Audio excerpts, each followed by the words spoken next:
Falávamos então a respeito da violência, da qual reclamamos tanto, violência que nos causa tantos transtornos, tantas dificuldades, e evocávamos inicialmente essa violência que praticamos contra nós mesmos, quer de maneira consciente, quer de forma inconsciente, mas temos nos desamado muito, temos nos descuidado muito, e grande número de problemas que nos vão acontecendo, vida afora, se deve a esse processo de desamor em que nos envolvemos. Todas as vezes que nos permitimos encolerizar, todas as vezes, desequilibramos nosso metabolismo, desajustamos nosso catabolismo, as nossas células ficam alteradas, o nosso psiquismo adultera as ligações necessárias de sódio e potássio nas células. E pode ser que nesse desajuste do sódio e do potássio celulares, as células entrem em processo de degeneração, de desarmonia endosmótica, facilitando penetração de vírus e se cancerizando. O fator emocional tem forte incidência sobre as células. Qualquer médico poderá avaliar que uma pessoa que já esteja sofrendo seus processos de câncer, as emoções perturbam ou acalmam a evolução da doença. Mas quando a gente ainda não está fisicamente doente, mas está doente da alma, nós vamos bombardeando essas células de tal maneira que elas acabam por adoecer. Há pessoas que são todos os dias irritadas, agressivas, com todo mundo. Elas já acordam de mal consigo mesmas, sem se darem conta de que estão se matando. É como quem ingerisse uma porção de veneno diariamente até morrer. Só que, como nós estamos ingerindo, o veículo por onde esse veneno passa, nos atira primeiro na cama. E não sabemos durante quanto tempo a nossa qualidade de vida será ruim por causa do alto desamor. A violência que perpetramos contra nós próprios. Está em moda no mundo contemporâneo a mentira. E, de certo modo, nós estamos adotando a mentira como uma praxe de vida. Desaprendemos a conviver com a verdade. E quando se fala em verdade, não estamos filosofando, verdade do cotidiano. Há pessoas que mentem com relação ao seu trabalho. Se elas às vezes têm um trabalho modesto, elas inventam que trabalham num tribunal, que trabalham não sei de quê, até o dia que são descobertas. Aí neurotiza, porque ela fica tentando esconder daquela pessoa a quem ela mentiu o verdadeiro trabalho onde ela está, mas daqui a pouco ela esquece para quem que ela mentiu. As pessoas mentem com relação à sua família, tem vergonha da família pobre. Então, sou filho de juiz, meu pai é médico, minha mãe não sei de quê. Não é nada, é lavadeira, dona de casa. E qual é o problema? E as pessoas que mentem com relação aos cursos que fizeram? Não, porque eu estudei na Sorbonne, porque... Só se foi na Sorbonne de Nova Iguaçu.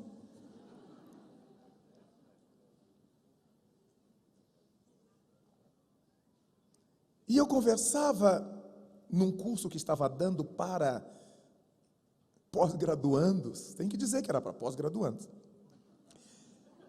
Era pós-graduandos, então eu fui tranquilo. E daqui a pouco me entra uma moça com os livros apertados no peito, aqueles óculos na cabeça, como se ela enxergasse pelo olho pineal. E aflita, chegou atrasada 30 minutos, e aí ela entrou, eu parei para ela entrar, porque ela entrou com estrépito, e ela disse assim, bem alto, no curso de pós-graduação: desculpe, professor, eu não sabia que era para mim vir. Aí eu olhei para ela, eu não sabia que era para mim vir. Ela repetiu. Falei, então não foi acidente. E todo mundo fez aquela vontade de rir, prendeu o riso, porque eu não ri. Mas no intervalo do café eu a chamei.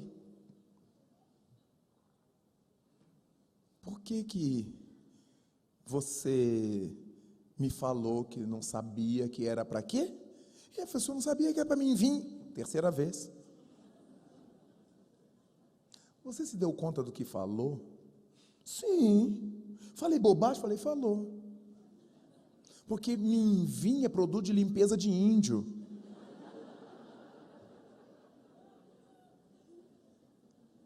O verbo que você tinha que usar tinha que ser no infinitivo. Porque era no final da frase. Era vir. E antes de verbo no infinitivo não se usa pronome do caso oblíquo. Então você não podia usar mim. Era eu. É, professor. Eu digo, meu bem. Não, é porque eu não sou professor de português, não sabe? Eu digo, mas você é brasileiro e a nossa língua é português. As pessoas justificam. É terrível o orgulho, porque a gente não se dá conta, a gente justifica. Mas eu não sou professor de português. É bobagem que eu conheço professor de português que fala errado também. Não é porque a gente seja professor de português que tem que falar certo, é porque é a nossa língua pátria, é a nossa língua mãe. O que a gente puder melhorar para se comunicar melhor é uma felicidade. Mas todo mundo justifica assim, eu não sou professor de português. Mas o povo não é economista, mas sabe contar dinheiro. Ninguém erra. E às vezes tira até dos outros. Então nós mentimos o tempo todo para nós. E essa mentira vai nos levando a estado de infelicidade, isso é uma violência. A gente mente na afetividade. Pessoas dizem para as moças que são solteiras, são casadas, têm filho em outro lugar. As moças mentem para o rapaz. É um tal de mentir. Como se tivéssemos eleito a mentira como nossa guia moral. E a mentira é uma tragédia. Há situações em que a gente precisa relativizar a verdade. Para não chocar a pessoa, a gente não diz tudo de uma vez.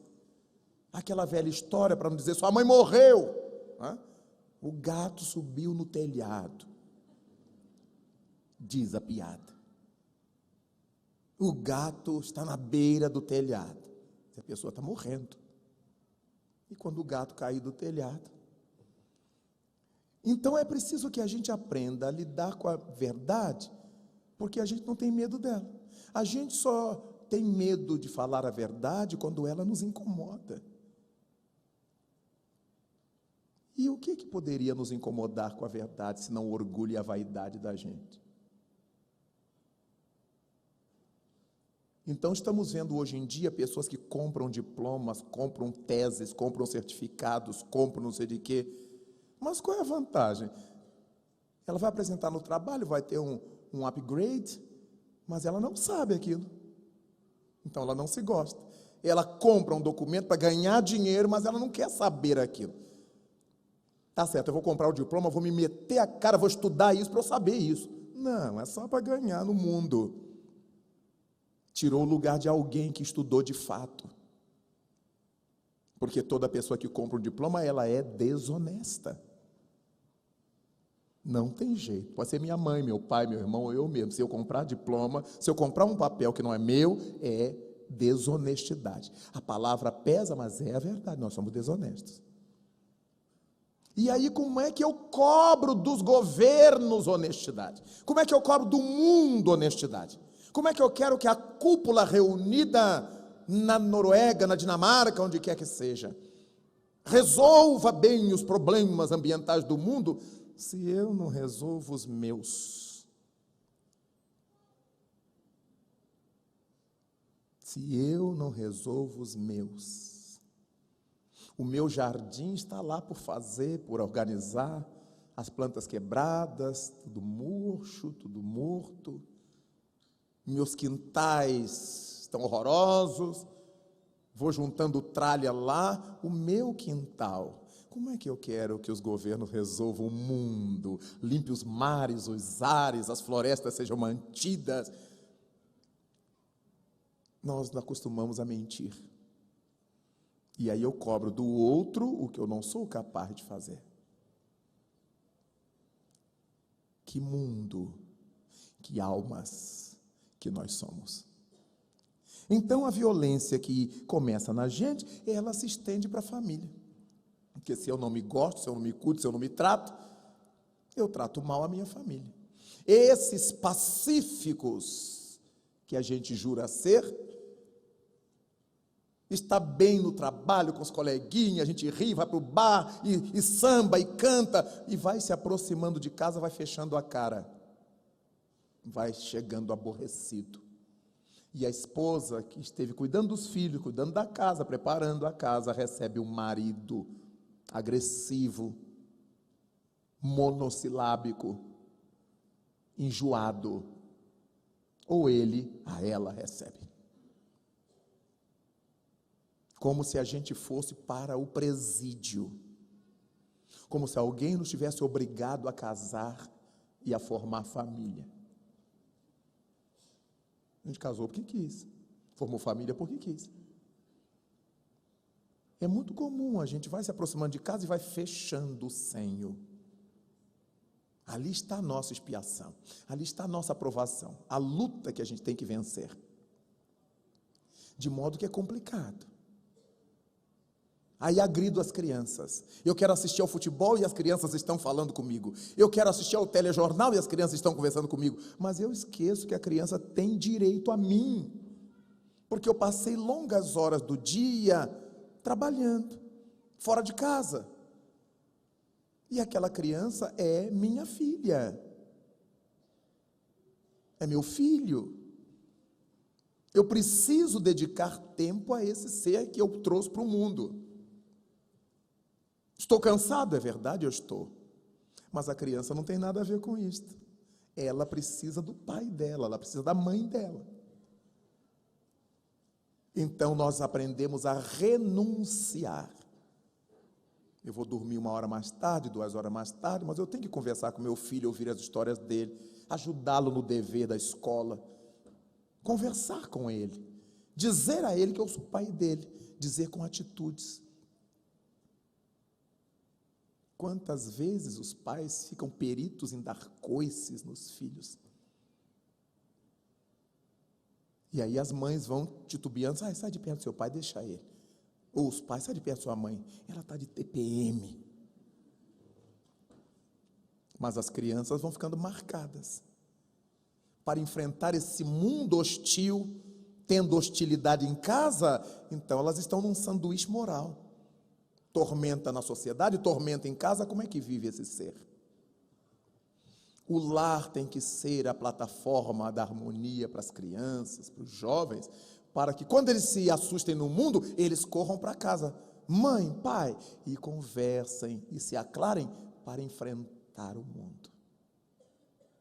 Se o mundo os agride, se o lar os agride, a coisa fica séria. Mas quando falamos em agressão, não é só gritar, bater com as crianças, é a indiferença também, a outra forma de agressão. Os pais nunca têm tempo para os seus filhos, por causa do clube, por causa das atividades sociais, por causa do centro espírita, por causa da igreja. O que é isso, gente? Então por que a gente teve filho? Onde eu estiver, meus filhos estão comigo. No clube, na igreja, no centro espírita, onde for. Porque eu tenho que crescer com eles. Já diz o saudoso Tom Jobim, que é impossível ser feliz sozinho. Então, se trouxemos espíritos para a terra na condição de filhos nossos, é porque a gente gosta deles, quer estar com eles precisam estar conosco. É horrível nós convertermos nossos filhos nos filhos das avós, das tias, das babysitters, para a gente poder viver tranquilo assim. Os filhos vão crescendo e admitindo na sua psicologia que eles são estorvos para a vida da gente. Tudo que a gente precisa fazer, eles têm que estar fora. E aí, que sociedade a gente vai tendo? De filhos frustrados com seus pais e pais distantes dos seus filhos.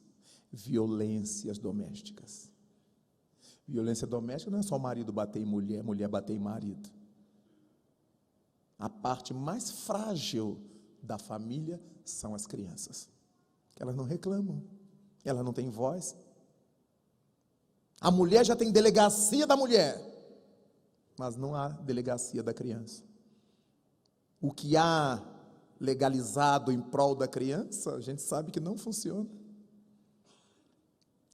Nunca encontramos as pessoas certas e a criança não pode ir lá sozinha. Então ela é a parte mais fragilizada da família e que sofre muita violência. Às vezes sofre violência de pai e de mãe.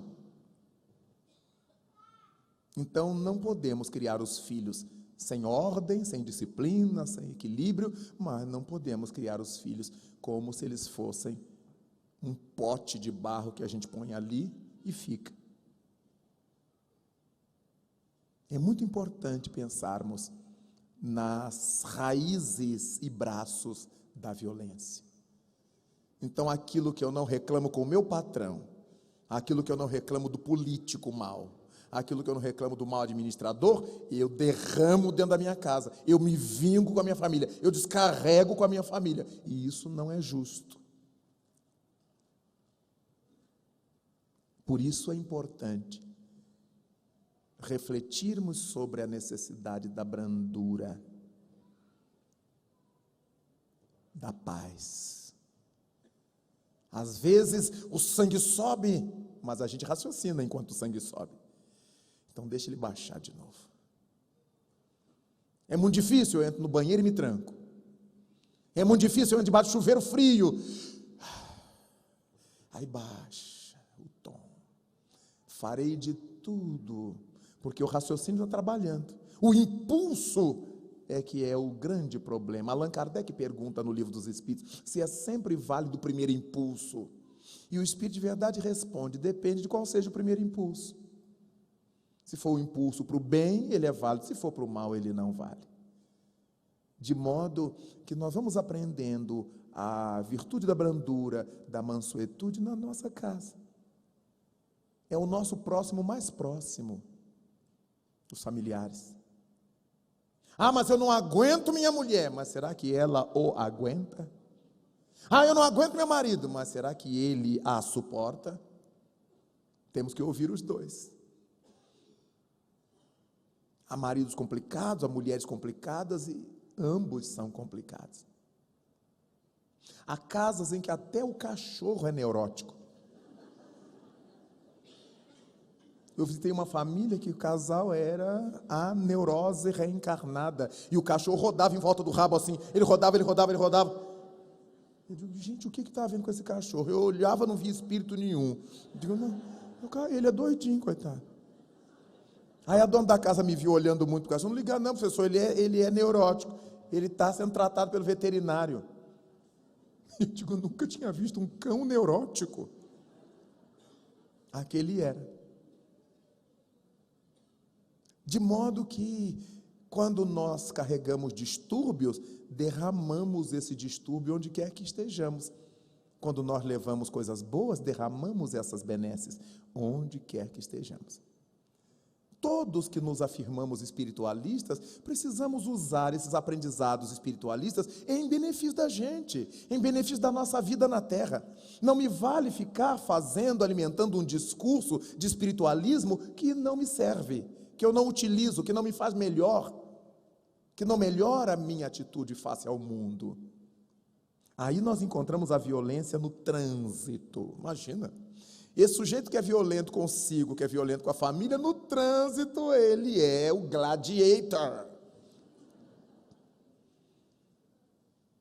E se ele está ao lado de um outro chofer, dirigindo o seu carro, e ele está falando ao celular, e ele está ouvindo sua musiquinha, ele está indo devagar, mas se o chofer do lado acelerar, ele acelera para não deixar o outro passar. São brigas no trânsito com quem a gente nem sabe quem é. Se o companheiro do outro carro dá sinal de seta pedindo passagem, a gente não deixa ele passar. E vai cercando, aí passa o lugar que ele precisava entrar. E a gente sai vitorioso.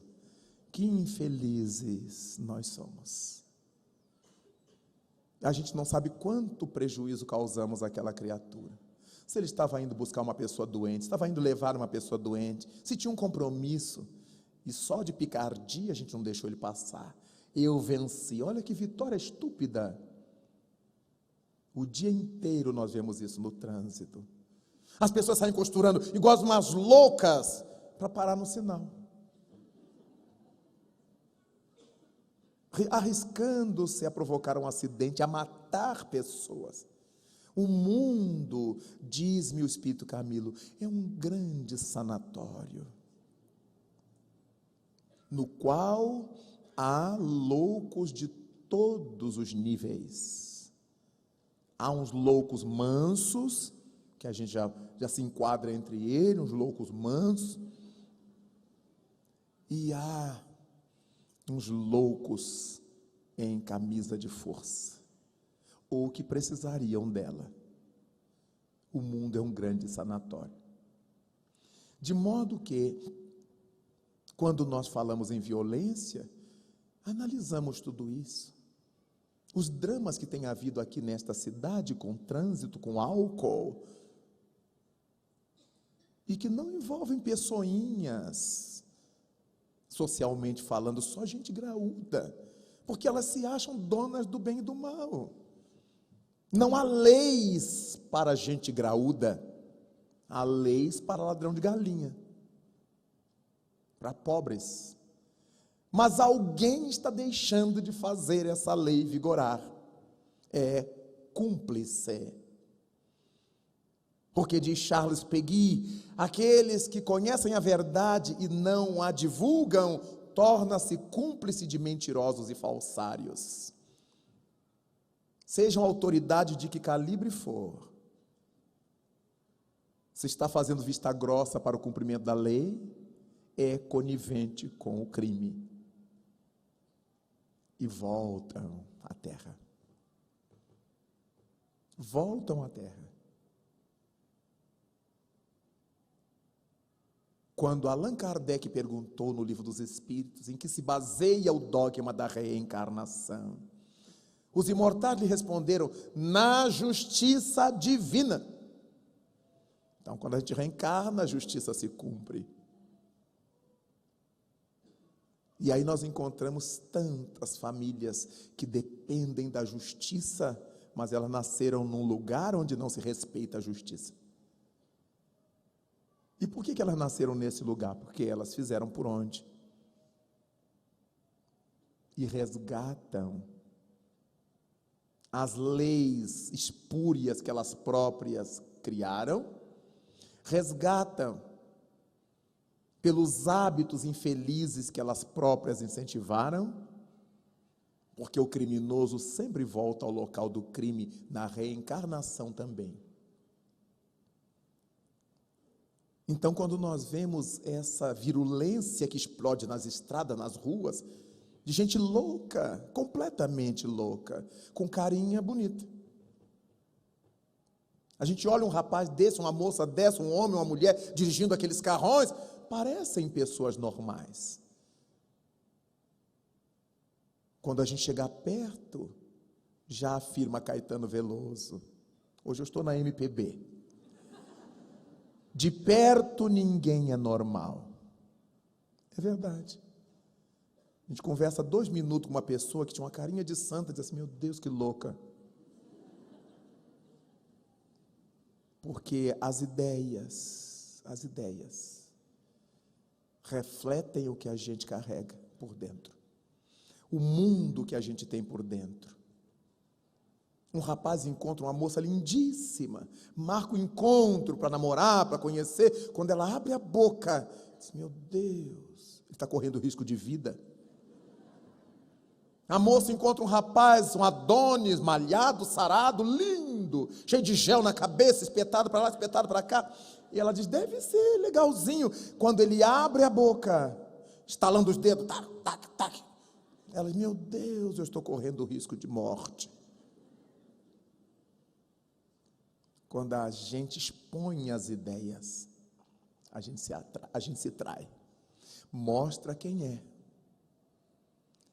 A violência que está embutida na gente. Há muito tempo, eu fui visitar um casal, já maduro, e a senhora serviu o cafezinho, estávamos conversando, enquanto na televisão estava passando o noticiário policial, e falava de um caso de estupro que o cidadão tinha cometido contra uma criança. E o dono da casa, que era ministro da Eucaristia, ele disse assim: se eu fosse um policial, eu não matava ele não, eu ia queimando aos poucos com cigarro. Aí eu olhei para ele: meu Deus, é o representante de Deus na terra, é ministro da Eucaristia, Deus na Eucaristia. Olha o pensamento dele, o ódio que ele destilou contra um miserável. Aquela criatura que cometeu um crime desse, estuprar uma criança, é miserável, é digno de dó. E ele não ia matar, não, como que ele não ia matar de repente, ele ia matar aos poucos. Sadismo. De perto ninguém é normal. Então nós começamos a ver como nós estamos perdendo tempo. O Espírito de verdade nos propõe o autoconhecimento, minha gente, para que a gente, ao se descobrir, descubra a fera que ainda existe em nós, o anjo que está embutido em nós, e decidamos qual é que nós queremos desenvolver, se o bicho que ainda remanesce em nós, ou se essa criatura superior, que todos somos em potencial. Vós sois deuses, o que eu faço, fareis. Vós sois a luz do mundo, vós sois o sal da terra. Com que ternura Jesus nos disse isto. Mas se o sal se tornar insípido, terá que ser atirado fora, lançado no monturo e ser pisado pelos animais e pelos homens. Que imagem forte. Sabedores de que nós somos sal da terra, luz do mundo. Pensemos no tempo que estamos perdendo ao não assumir essa posição em que Jesus nos situou.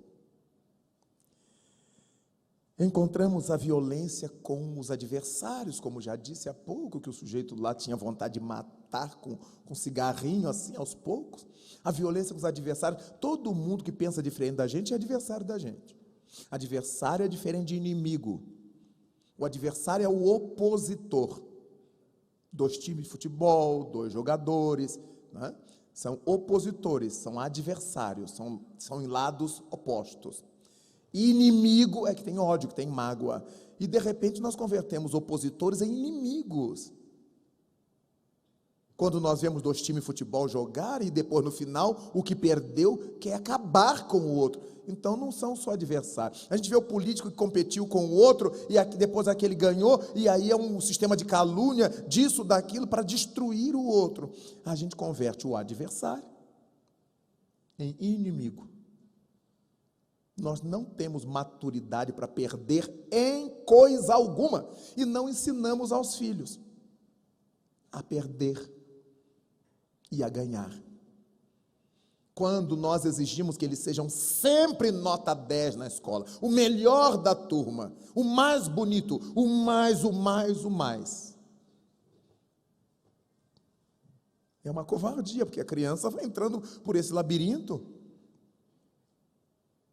Ela não sabe que isso é uma vida artificial. Ninguém na terra é o melhor em tudo. Mas a família pôs na cabeça da criança que ela é. E na hora que ela acha um que é melhor do que ela, enlouquece. Capaz de matar ou de morrer. Não passou no vestibular, entra em depressão. Mas, meu Deus, o que é isso? É uma prova, só tem tantas vagas, alguém vai deixar de entrar. Meu filho, se você não conseguir dessa vez, vai fazer seu esforço. Estude bastante. Se não conseguir, tem outro vestibular. Para deixar a criança em paz. Para deixar o jovem em paz. Meu filho, você tem que passar de ano. Procure passar bem, procure passar logo. Não precisa ser nota 10, mas seja uma nota digna para você ter média, porque seu currículo vai valer. A gente esclarece a criança por que das coisas. Não é para você ser o melhor, é porque seu currículo, tendo melhores notas, você tem possibilidades melhores no futuro.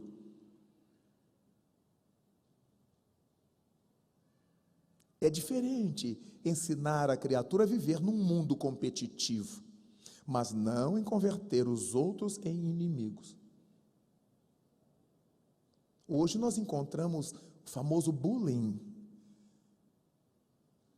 em que um colega tucana o outro, com apelido, com doestos, e pela internet, e pais se somam a isto. Nos Estados Unidos, uma mãe de uma jovem, uma menina, se fazendo passar por jovem também, atucanou a outra jovem, até que a outra se suicidou. Que mundo é este? Que mundo cão é este?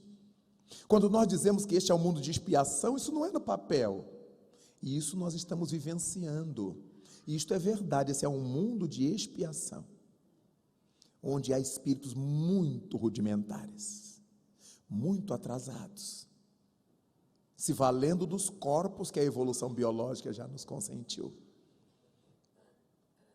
Nós vemos rapazes e moças lindos fisicamente, matando seus pais friamente, mandando outros matar,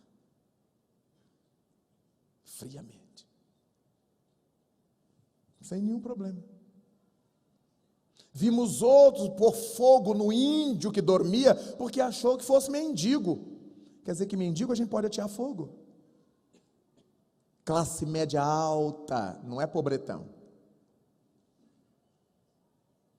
No Rio de Janeiro, classe média alta, espancando a empregada doméstica no ponto de ônibus, porque julgaram que ela fosse prostituta. Mas onde é que está escrito que a gente pode espancar as prostitutas? E o pai de um deles, declarando ao jornalista: mas como é que vão levar meu filho para colocar no meio de bandidos? Os outros é que eram bandidos, o filho dele não. Bateu na senhora, furtou a bolsa, roubou a bolsa. Bandido eram os outros, pobres. Como é que vai levar meu filho universitário para o meio de bandidos? Olha a cabeça desse pai. A gente fica com mais pena do jovem quando vê o pai que ele tem. A violência contra a família. Pais de cabeça de bagre, induzindo seus filhos a serem outros cabeça de bagre. Que mundo! Que mundo! Mas aprendemos na doutrina que nós temos os pais que merecemos, como os pais têm os filhos que precisam ter. Mas é duro ver. E por que a gente sofre ao ver isso? Porque já podíamos estar em condição melhor e ainda estamos pastando por aqui. E eu contarei para vocês um episódio que eu vivi com o meu guia espiritual. Guia tem cada coisa. Eu cheguei de um evento espírita que eu fui, e quando eu cheguei na tal cidade, todas as lideranças espíritas da cidade estavam de mal, umas com as outras. Eu digo: e agora, Jesus? Os melhores estão arrebentados. Então eu ia falar num centro, o pessoal do outro não ia. Eu ia falar aqui, e eu fui notando aquilo, fui perguntando e fui sabendo, e aquilo foi me angustiando. Imaginemos eu falar de Cristo, de bem, de paz, de trabalho, de espiritismo, no meio dos espíritas de mal um com o outro. E sofri muito, mas dei conta de todas as minhas tarefas. Quando eu cheguei a casa, no final de semana, depus a mala, sentei-me na cama e chorei. Eu já tinha ido chorando no avião, e chorei, aquela coisa apertada, meu Deus, a sensação que eu tinha era de quem enxugava gelo com pano quente. Para quem que eu fui pregar? Mas eu lembrava do Evangelho segundo o Espiritismo. Pregarás desprendimento aos egoístas, paz aos déspotas, etc. E eu chorava, angustiado, quando me apareceu o Espírito Camilo. E sempre que ele me aparece, antes de se dirigir a mim, ele me olha profunda e demoradamente, como se ele me radiografasse. E eu cabisbaixo, soluçante, e ele me perguntou, como se não soubesse: por que que você chora? Então, como se eu não soubesse que ele sabia, declinei as razões. Aí ele caminhou um passo para o lado e disse assim: pois é, meu filho, e pensar que você já poderia estar longe de tudo isto. Aí eu chorei mais. Aí tive vontade de deitar no chão, de rolar. Tá? E pensar que você já poderia estar longe de tudo isto. E eu digo: ai, meu irmão, não faça uma coisa dessa, que eu já estou acabado, né? Com um golpe de misericórdia desse. Mas é verdade.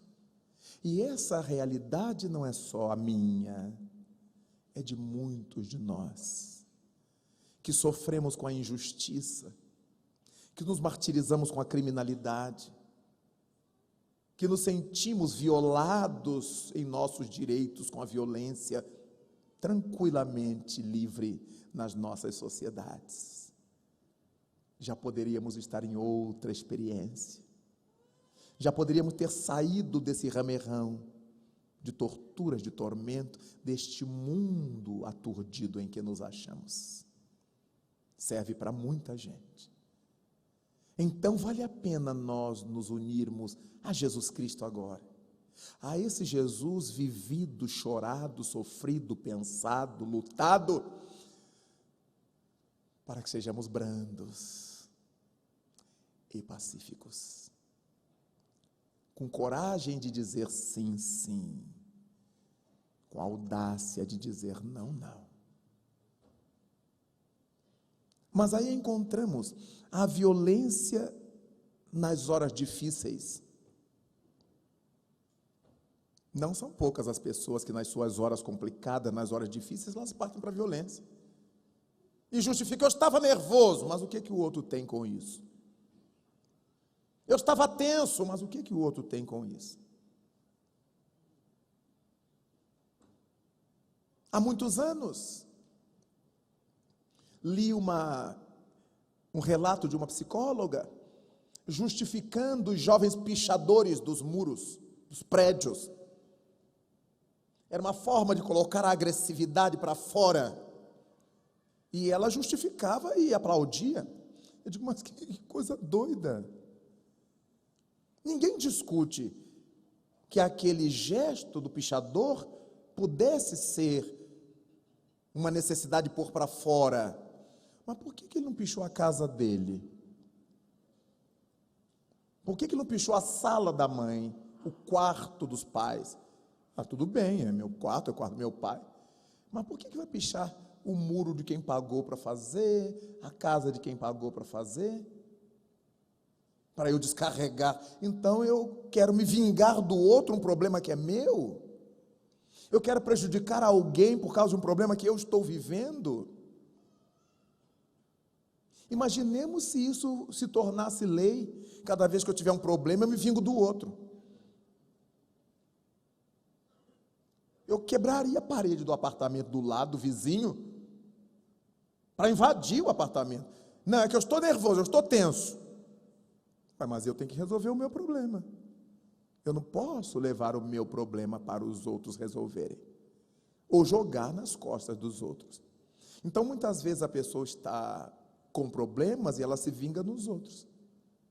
Quantos são os portadores de HIV que omitem para contaminar seus parceiros? Vingar-se.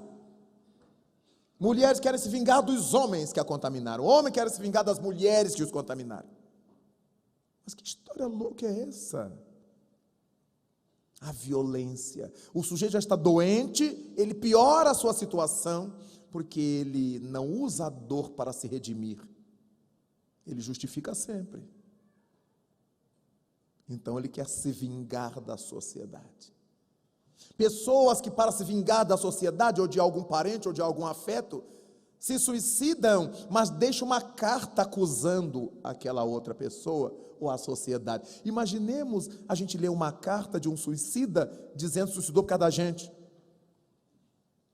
Como é que fica a nossa cabeça? A crueldade do sujeito violento. Por isso que Freud alegou que toda pessoa que se mata, ela gostaria de matar alguém. Se ela teve coragem de se matar, salvo os casos de patologia psiquiátrica, ela gostaria de matar alguém. Por isso ela deixa a carta condenando alguém, o sujeito nunca mais terá paz. Eu vou morrer, mas ele não vai ter paz. E deixa as cartas incriminando. Mesmo que a criatura não tenha culpa, mas só de ver seu nome num bilhete, numa carta deixada por um suicida, acusando-a, a pessoa fica desnorteada. Porque onde foi que eu errei? A gente começa a procurar onde foi que eu errei. O que eu fiz? O que eu falei? Já morreu. O infeliz já morreu. E nem para me dizer o que foi que eu tinha feito, para eu poder me redimir. Crueldade nos momentos difíceis. Violência que a gente perpetra no momento difícil. Eu estou mal, mas eu arrasto alguém comigo. Eu estou mal, mas infelicito alguém. Eu estou mal, mas quero me vingar. Quanta tormenta num planeta de provas e expiações. Daí, por fim, nós temos violências nos campos das crenças religiosas. Como? Sim, todos nós vemos. Isso é velho. Desde os tempos de antanho, quando se ofereciam às divindades sacrifícios sangrentos, começava a violência religiosa. Porque primeiro se ofereciam frutos, flores às divindades. Depois começou-se a achar que a divindade gostava de sangue. Aí começa a matar bicho. Pombo, carneiro, os cordeiros de Deus, né? Bois, até matar pessoas. Estive no México, oportunamente, visitando a região onde viveram os totonacas. E fui conhecer as pirâmides, as ruínas. E estava nos documentos, nas paredes, naqueles quadros para a gente ler, que os totonacas ofereciam às suas divindades corações de jovens virgens, moças virgens, que os pais entregavam para ser oferecida à divindade. As moças eram deitadas num leito, seus tórax eram abertos com lâminas de pedra, cruamente, seus corações arrancados, pulsantes, e os corações das jovens, havia um número de jovens cada vez, colocado numa salva que se incinerava e colocava aqueles corações fumegantes debaixo da narina da estátua da divindade. O atraso da criatura humana. Temos as notícias do deus Moloque. Foi feita uma engenhoca metálica, que a vítima era posta nos braços abertos da estátua, e um dispositivo que era acionado, os braços iam apertando a vítima e jogavam pelas goelas abertas da estátua metálica, e a criatura caía numa fornalha que havia lá dentro. E quando começava a se dar a combustão do corpo, a fumaça exalava pela boca escancarada da estátua. E o povo uivava violência religiosa. Mas isso eram coisas do tempo passado. E agora? Conhecemos há alguns séculos a Santa Inquisição. Quanta gente morreu em nome de Deus. Conhecemos as cruzadas no século 10, 11, 12. Em nome de Jesus se matavam pessoas, se empalavam pessoas, destruíam-se cidades inteiras. E hoje, por causa do dinheiro, um líder religioso joga todo o seu rebanho contra os outros. Os outros são do demônio, são de Satanás. Se as nossas leis permitissem, eles matariam os outros que pertencem a outras igrejas, a outros grupos de fé. Há pessoas que não passam na porta do centro espírita. Hoje, 2009 depois de Cristo, com medo do Satanás. Coitadinho do Satanás, já está aposentado e ganhando uma mixaria no INSS. A cabecinha miúda dos que vivem nesse planetoide de provas e expiações. Deus gosta de mim e não dele, e não dela.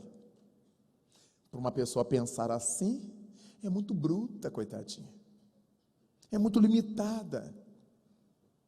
Mas há alguém muito esperto, manipulando, pondo isso na cabeça dos pobrezinhos. Um dia eu me lastimei muito vendo na televisão um quadro desse. Eu vi um pastor dizendo por telefone a uma mulher que lhe chamou. Eram as 2h da manhã. Eu cheguei cansado, não conseguia dormir, liguei a televisão, fiquei vendo. E ela ligou e disse: pastor, eu costumo contribuir com o dízimo na minha igreja, mas a minha irmã e meu cunhado estão desempregados, e ele agora está doente, então eu decidi que o dinheiro que eu dar para a igreja, eu ajudo a minha irmã. Nada mais justo. O que o senhor acha? Perguntou ela. E o pastor lhe respondeu: a senhora é uma ladra. Aí eu abri os olhos e olhei para a televisão. A senhora é uma ladra, a senhora está roubando de Deus para dar para sua irmã. E a mulher prorrompeu no choro do outro lado. E aí eu não consegui mais dormir.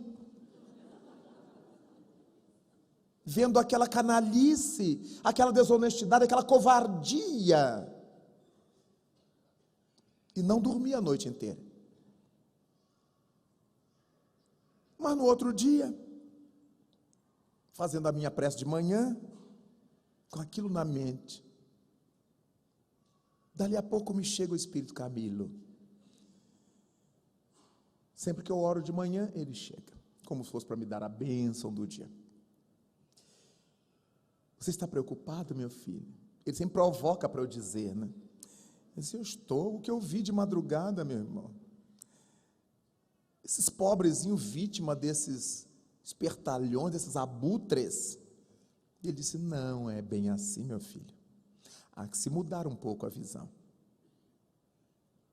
E esse pobrezinho que você está dizendo tem ouvido as várias propostas. Ele vive numa sociedade aberta, então ele ouve os convites das várias crenças. Ele escolheu essa, como quem escolhe a melhor loteria, porque alguém disse a ele que se ele desse 10, ele ganharia 1.000. Mas você acredita que alguém possa na terra ganhar sem trabalhar, meu filho? Só quem joga. E quem joga corre o risco de perder e de ganhar.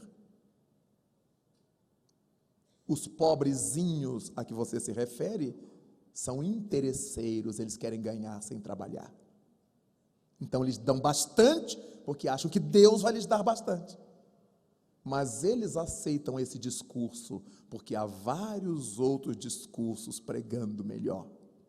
Aí eu sosseguei, e despenalizei, e entendi que a gente está onde quer. Ninguém nos obriga. Aí o medo, mas eu sou medroso porque eu não raciocino, eu não penso. Eu acredito. Allan Kardec, em A Gênese, se refere à expiação da ignorância. Toda pessoa ignorante, ela tem que sofrer algumas questões relacionadas à sua ignorância. Claro que aí vamos vendo por que ela é ignorante, por que ela ficou ignorante, por que ela é mantida ignorante. A divindade vai resolver tudo isto. Mas, grosso modo, nós aceitamos as coisas do jeito que são. Nas crenças religiosas há muita violência. Aqueles que ameaçam. Quanta gente que em centros espíritas o guia ameaça. Eu digo, não é guia, querido, é obsessor. Nenhum guia nos ameaça. Se você não vier, ele dá um tombo, ele quebra a perna. Isso aqui é obsessão. Basta ler os livros da Ivone Pereira, que nós vamos ver que isso é técnica obsessiva. Põe na nossa cabeça, vou lhe quebrar o braço, e a gente fica alimentando aquilo. Ai, meu braço vai quebrar. Até que a gente quebra, porque nós nos induzimos a quebrar o braço. E eles gargalham de nós. Nós somos humanos, somos impressionáveis. Se alguém disser assim, olha, esse caroço aí do lado, não sei não, hein? Pronto, a gente não tem mais sossego.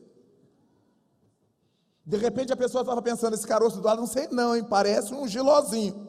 Mas ela não acabou de dizer a ideia. Nas reticências eu li câncer, eu li tumor, eu li qualquer coisa. Porque nós somos impressionáveis. A gente vai visitar um doente, já fica sentindo as coisas que o doente diz que tem. A gente é impressionável. E se alguém com poder mental forte nos diz, Deus vai lhe castigar se você não der, a pessoa vende a alma ao Satanás para dar o dinheiro ao espertalhão. Não adianta ninguém falar, vocês sabem disso, porque a pessoa que crê, ela crê daquele jeito, e fica contra a quem tenta esclarecê-la, briga com quem tenta esclarecê-la, é uma hipnose que ela sofre. Daí nós começamos a sentir que é tempo de buscarmos em Jesus a afabilidade e a doçura. São filhas da benevolência, afabilidade, falar manso com as pessoas. Falar manso não é falar fino não, gente. Falar manso é equilibrar a voz. Minha querida, você faz favor, traga para mim tal coisa. Faz favor. Muito obrigado, meu bem, que ótimo. Afabilidade. Está nos faltando muito. Homem não abraça homem. Por quê? Que homem que abraça homem é gay. Ai, quem dera que fosse.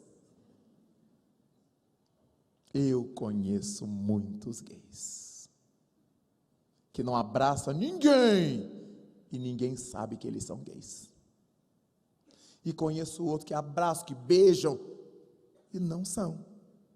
Não existe nenhuma relação entre abraçar e opção sexual.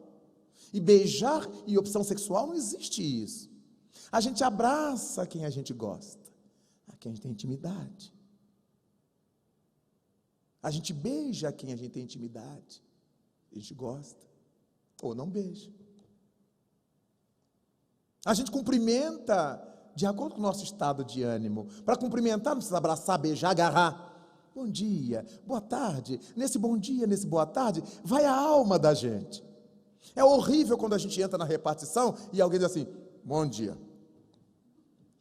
Que bom dia infeliz. Esse bom dia será uma desgraça. Quando nós dermos bom dia a alguém, que a gente põe a alma no bom dia. Bom dia, fulano. Boa tarde, boa noite, tenha uma boa noite. A gente vibra verdade. Não é simplesmente por um mero ritual social. Como a gente diz, oi, tudo bem, tudo bem. Não é para você de responder, não. Eu pergunto se está tudo bem, mas não é para você responder. E já estamos acostumados a isso. Tudo bem, tudo bem, tudo bem. Não é para a gente dizer nada. Mas quando desejamos a alguém, bom dia, seja com afabilidade. Às vezes a pessoa chegou naquele espaço que nos encontrou com tormentos que a gente não imagina, com lutas íntimas que a gente não conhece. Mas quando ela recebe aquele bom dia da gente, é uma energia que penetra a pessoa. Invariavelmente ela vem depois. Você não queira saber o bem que você me fez com aquele bom dia. Eu já vivi tantas experiências desse naipe na universidade, onde quase todo mundo é materialista, é ateu, na física, imagina.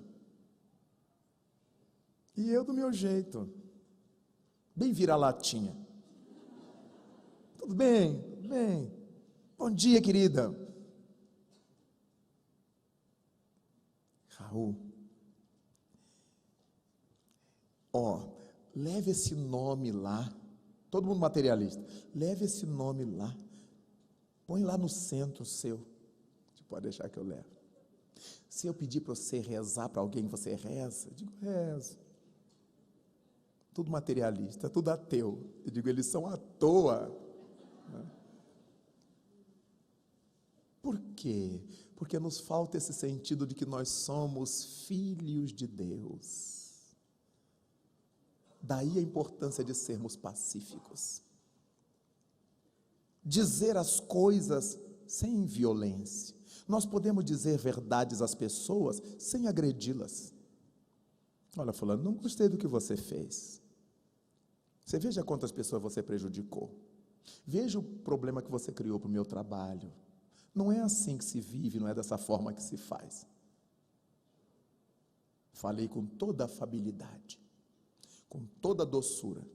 Aí se o outro puser a cabeça para baixo, bater, já é um problema do caráter dele.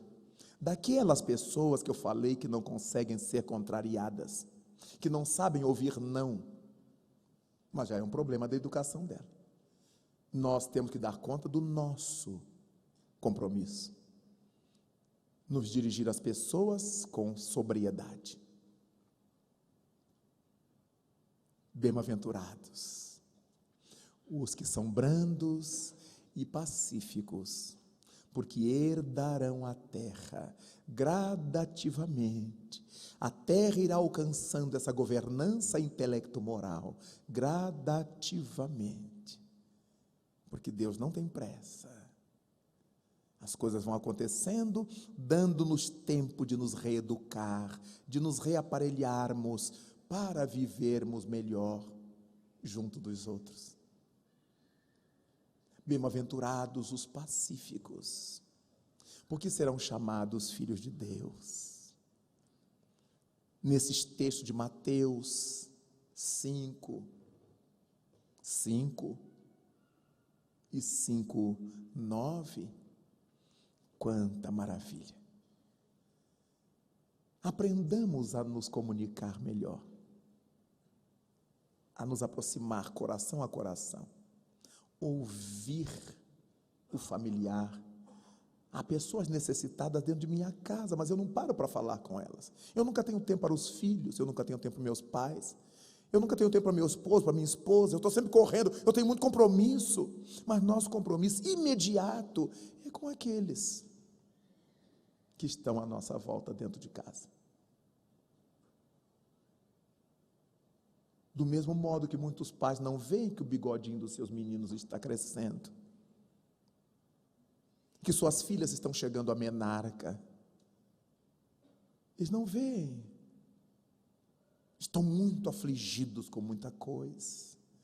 A afabilidade e doçura, o exercício da paciência, a ciência da paz. A pessoa nos pergunta uma vez, a gente responde, a segunda a gente responde, a terceira a gente responde. Se eu estou em paz, eu respondo. Mas normalmente a pessoa nos fez a primeira vez a pergunta, eu respondo, a segunda vez, eu já disse que é isto. E da terceira vez, você está surdo? Já cansei de dizer 3 vezes. E a gente ora a Deus diariamente pedindo as coisas. Imaginemos se Deus gritasse para nós: "Tu pensa que eu estou surdo? Eu estou velho, mas estou surdo." Nós queremos sempre direitos, mas temos muita dificuldade com os deveres.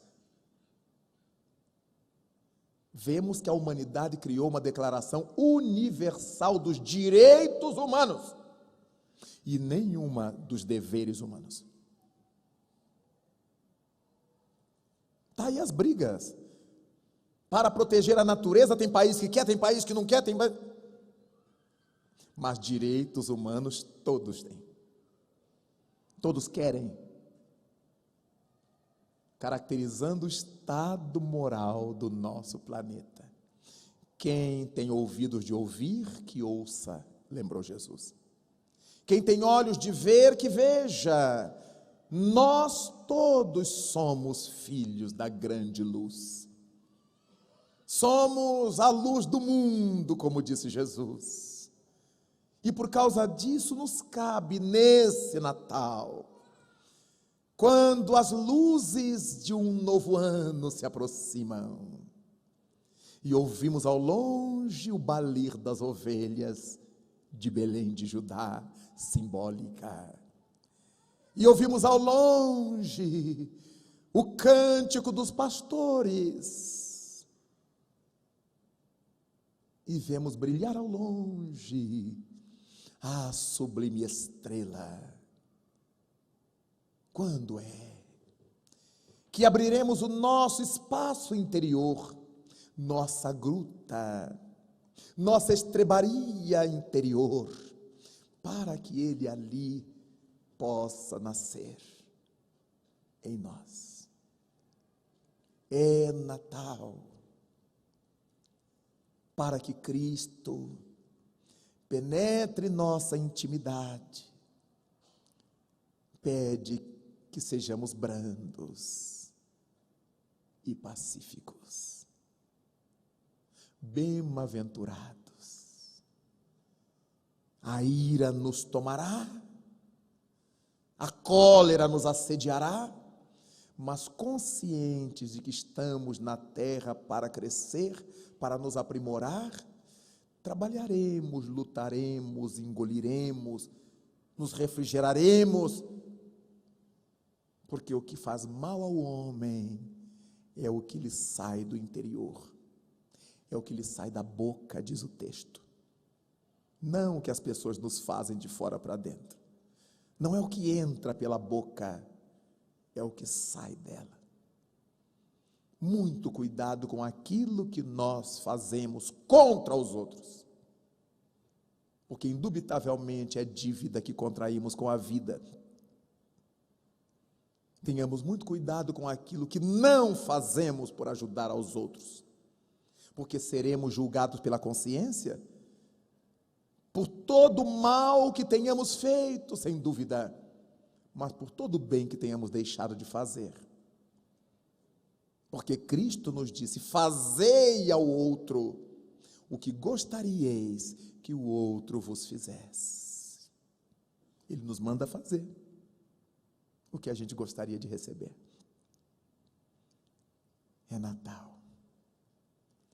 Ao abraçar cada filho, cada pai, cada irmão, cada amigo, desejemos de coração um feliz Natal.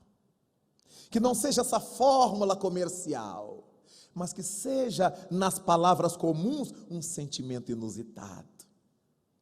Reflitamos o que seria um feliz Natal. Guardemos esse significado em nossa mente e cada vez que desejemos a alguém um feliz Natal, que acompanhem essas palavras os nossos sentimentos introjetados. Agora eu imagino o que seja um feliz Natal. O que eu desejaria de melhor para ele, para ela, para eles? E a minha saudação e o meu abraço, cheios de brandura, cheios de paz, lhes transmitirá uma mensagem de Jesus. neste mundo caotizado em que nos encontramos. É hora de amar como até então não o fizemos. É hora de perdoar como até agora não ousamos. É hora de ajudar-nos uns aos outros, do modo como pudermos, da forma como soubermos, para não pecarmos pela ausência do bem em nossas mãos. E diante das angústias de ver e viver o mundo como ele ainda é, cantaremos a mensagem de esperança e diremos ao Mestre: vem, Jesus, divino amigo, vem, vem até nós trazer-nos tua paz, uma vez que só tu és, Senhor, o nosso abrigo, abrigo que venturas mil nos traz. Vem, ó meigo nazareno, esse mundo de dores, de miséria, de horrores consolar. Vem com teu olhar sereno toda a nossa terra iluminar. Vem afastar do mundo a guerra, esse chacal de goelas abertas devorador, que por onde passa vai destruindo tudo que encontra pela terra, espalhando luto, espargindo dor. Por onde quer que passamos, ouvimos os gemidos de aflição, e pela sequia do tempo, damos-nos conta de que já não há mais primaveras, enquanto milhares de crianças, idosos, doentes, pedem pão, os incumbidos de dá-lo se engalfinham como feras. Vem, Senhor, vem reflorir os nossos caminhos. Vem, Senhor, vem perfumar os nossos corações, vem exterminar a dor e fazer calar o tilintar das baionetas, o silvado dos mísseis, a boca miserável dos canhões. Vem, Senhor, com teu amor tão profundo, iluminar nesse Natal as nossas consciências, e por nossas mãos vem fazer feliz o nosso mundo. Vem, Senhor, vem, Senhor. Muito obrigado, senhores.